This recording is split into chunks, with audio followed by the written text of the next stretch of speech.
Wow movies Tamil சேனலிலிருந்து நான் அபிராமி ஆனந்தன். இன்னைக்கு நான் ஓடிடியில் புதுசாக வந்திருக்கக்கூடிய 2 த்ரில்லர் படங்கள், ஒரு ஃபீல் குட் மூவி, ஒரு த்ரில்லர் வெப் சீரிஸை கொண்டு வந்திருக்கேன். இப்போ நான் சொல்ல போகிறதுல ஒரே ஒரு படம் மட்டும் தமிழ் டப்பிங்கில் இல்லை, ஆனால் அதுவும் தரமான படம் தான். அது என்னென்ன படங்கள், அந்த படங்கள்லாம் எப்படி இருக்குது அப்படிங்கிற டீட்டெயிலான ரிவ்யூக்குள்ளே போகிறதுக்கு முன்னாடி நம்ம வாவ் மூவிஸ் தமிழ் சேனலை சப்ஸ்கிரைப் பண்ணாமல் பார்த்துட்டு இருந்தீங்கன்னா ப்ளீஸ் சப்ஸ்கிரைப் பண்ணுங்கள். இந்த வீடியோ உங்களுக்கு பிடிச்சிருந்துச்சு அப்படின்னா லைக் பண்ணுங்கள், ஷேர் பண்ணுங்கள், கமெண்ட் பண்ணுங்கள். இப்போ வாங்க நம்ம வீடியோக்குள்ளே போகலாம். இப்போ நம்ம ஃபஸ்ட்டாக பார்க்க போகிற படம் இப்போ ரீசெண்டாக ஓடிடியில் ரிலீஸ் ஆன மலையாள படமான எக்கோ அப்படிங்கிற ஒரு சூப்பரான ஒரு மிஸ்ட்ரி த்ரில்லர் படம். இந்த படத்துடைய ஸ்டார்டிங் ஸ்டோரி என்ன அப்படிங்கிறத நம்ம பார்த்துடலாம். படத்துடைய ஆரம்பத்திலேயே கேரளா கர்நாடகா பார்டரில் இருக்கக்கூடிய ஒரு பெரிய ஃபாரஸ்ட்டை காட்டுறாங்க. அங்கே இருக்கக்கூடிய மலைக்கு மேலே ஒரே ஒரு வீடு மட்டும் இருக்குது. அந்த வீட்டில் ஒரு வயசான லேடி இருக்காங்க. அந்த லேடி பார்த்தீங்கன்னா மலேசியா நாட்டை சேர்ந்தவங்க, மலாத்தி அப்படிங்கிறதா அவங்களுடைய பெயர். இவங்களை பார்த்துக்கிறதுக்காக ஒரு கேர்டேக்கர் அங்கே இருக்காரு. அவர் தான் நம்ம படத்துடைய ஹீரோ. இப்போ இந்த வயசான லேடியுடைய ஹஸ்பண்ட் பேரு குரியச்சன். அவரு அதே காட்டு பகுதிக்குள்ள தலைமறைவா இருக்கார் அப்படின்னு சொல்றாங்க. இப்போ இந்த நபரை தேடி அவருடைய பெஸ்ட் ஃப்ரெண்டா இருக்கக்கூடிய மோகன் அப்படிங்கிற ஒரு நபர் அந்த காட்டுக்குள்ள வராரு. அதே நேரத்தில் போலீஸ் ஒரு பக்கம் இந்த குரியச்சனை தேடுறாங்க, ரவுடிங்க ஒரு பக்கம் குரியச்சனை கண்டுபிடிச்சு கொள்ளணும் அப்படின்னு தேடுறாங்க. இவங்க எல்லாருமே எதுக்காக அந்த குரியச்சனை தேடுறாங்க, யார் அந்த குரியச்சன், எதுக்காக அவர் காட்டுக்குள்ள தலைமறைவா இருக்காரு, இதெல்லாம் ஒரு பக்கம் இருந்தாலும் அந்த வயசான லேடி எவ்வளோ வசதிகள் ஊருக்குள்ள இருந்தோ ஏன் அந்த காட்டுக்குள்ள தனியாளா மேல தங்கி இருக்காங்க, இதுக்கு பின்னாடி இருக்கக்கூடிய காரணம் என்ன அப்படிங்கிற இந்த எல்லா கேள்விகளுக்கான பதில் தான் இந்த படத்துடைய மீதி கதை. இந்த படத்தை கிஷ்கிந்தா காண்ட படத்தை டைரக்ட் பண்ணவர் தான் எடுத்திருக்காரு. இந்த படத்துல எனக்கு பாசிட்டிவா பட்ட முதல் விஷயம் படத்துடைய கதைக்களம் அப்படின்னே சொல்லுவேன். ஒரு மிஸ்ட்ரி த்ரில்லர் படத்துக்கு தேவையான ஒரு கதைக்களத்தை தான் எடுத்திருக்காங்க. அதுக்கேற்ற மாதிரி ஸ்கிரீன் பிளே பண்ண விதத்திலையும் ரொம்ப சூப்பராகவே ப்ரெசென்ட் பண்ணியிருக்காங்க. இந்த மூவில எக்கச்சக்கமான ட்விஸ்ட் இருக்கு. ஆனா அந்த ட்விஸ்ட் அவங்க ரிவீல் பண்ணிட்டாங்க அப்படிங்கிறதே நமக்கு தெரியாத அளவுக்கு போற போக்குல ஒவ்வொரு ட்விஸ்டா ரிவீல் பண்ணிட்டே வருவாங்க. கிளைமேக்ஸ் அவங்க கொண்டு போய் முடிச்ச விதமும் ரொம்ப சூப்பராகவே இருந்துச்சு. இந்த மூவில குறிப்பிட்டு சொல்லணும் அப்படின்னா ஒரு 5-6 கதாபாத்திரங்கள் வருவாங்க. அந்த ஒவ்வொரு கதாபாத்திரத்துக்கும் பின்னாடியும் ஏதோ ஒரு சீக்ரெட் இருக்கு அப்படிங்கிற மாதிரி டிசைன் பண்ணது சூப்பராகவே இருந்துச்சு. இந்த மூவியுடைய ஸ்கிரீன் பிளேவை பொறுத்த வரைக்கும் ஸ்லோவா போற மாதிரி இருந்தாலும் நல்லா சுவாரஸ்யமாவே கொண்டு போயிருந்தாங்க.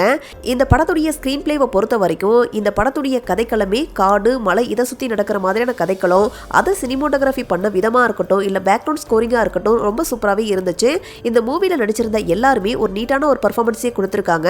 அதில் குறிப்பிட்டு சொல்லணும் அப்படின்னா ஹீரோவாக நடிச்சிருந்த சந்தீப் பிரதீப்புடைய ஆக்டிங்காக இருக்கட்டும், ஒரு வயசான லேடியை காட்டுவாங்க இல்லையா, அவங்களுடைய பர்ஃபார்மன்ஸாக இருக்கட்டும், இவங்க 2 பேர்த்துடைய ஆக்டிங்கும் ரொம்ப சூப்பராகவே இருந்துச்சு.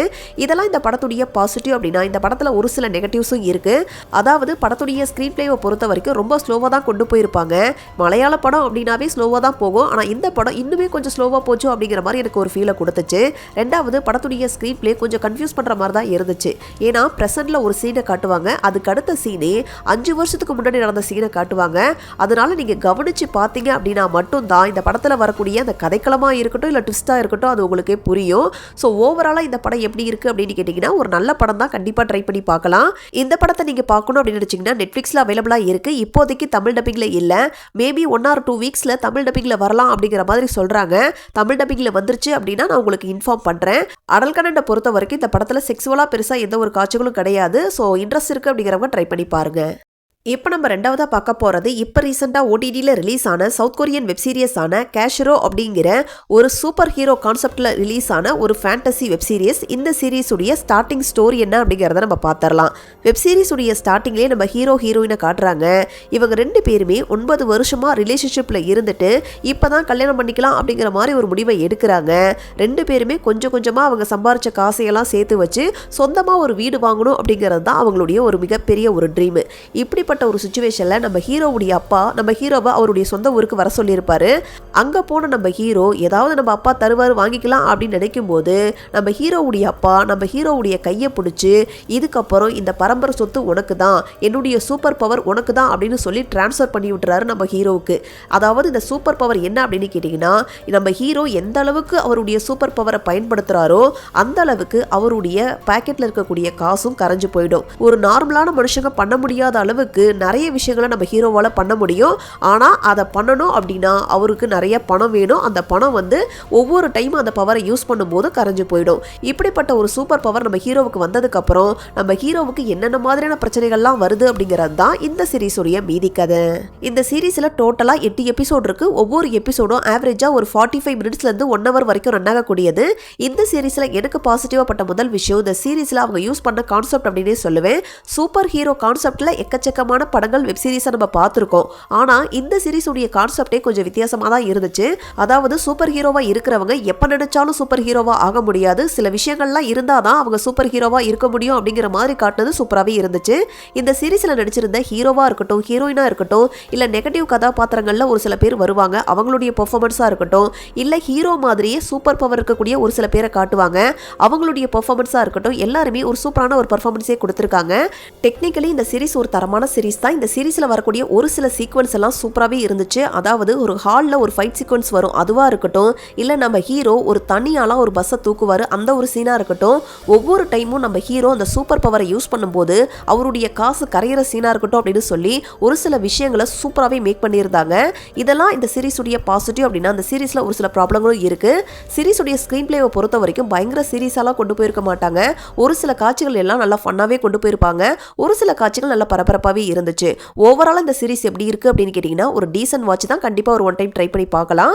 இந்த சீரீஸை நீங்கள் பார்க்கணும் அப்படின்னு நினச்சிங்கன்னா நெட்ஃப்ளிக்ஸில் தமிழ் டப்பிங்லேயே அவைலபிளாக இருக்குது. அடல் கண்டென்ட்டை பொறுத்த வரைக்கும் இந்த சீரீஸில் ஒரு சில அடல் காட்சிகள் இருக்குது. ஸோ அதுக்கேற்ற மாதிரி நீங்கள் பிளான் பண்ணிக்கிங்க.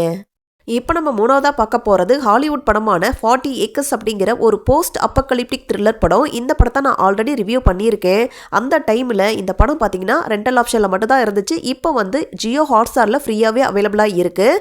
இந்த படத்துடைய கதை என்ன அப்படிங்கிறத லைட்டாக பார்த்துடலாம். படத்துடைய ஆரம்பத்திலேயே பிளேக் நோய் வந்து நிறைய மக்கள் பசி பஞ்சம் பட்டினியால் கஷ்டப்பட்டுட்டு இருக்காங்க. அந்த டைமில் பசி கொடுமையினால் மக்கள்லாம் என்ன பண்ணுறாங்க, மனுஷங்களே சாப்பிட்ற அளவுக்கு ஒரு சில குரூப் ஆஃப் பீப்புள் மாறிட்டு இருக்காங்க. இப்படிப்பட்ட ஒரு சுச்சுவேஷனில் நம்ம ஹீரோவும் அவருடைய ஃபேமிலியும் ஃபார்மிங் லேண்ட் வச்சு நிம்மதியாக வாழ்ந்துட்டு இருக்காங்க. இப்படிப்பட்ட இந்த லேண்டுக்குள்ள நிறைய பீப்புள் உள்ள வர ஆரம்பிக்கிறாங்க.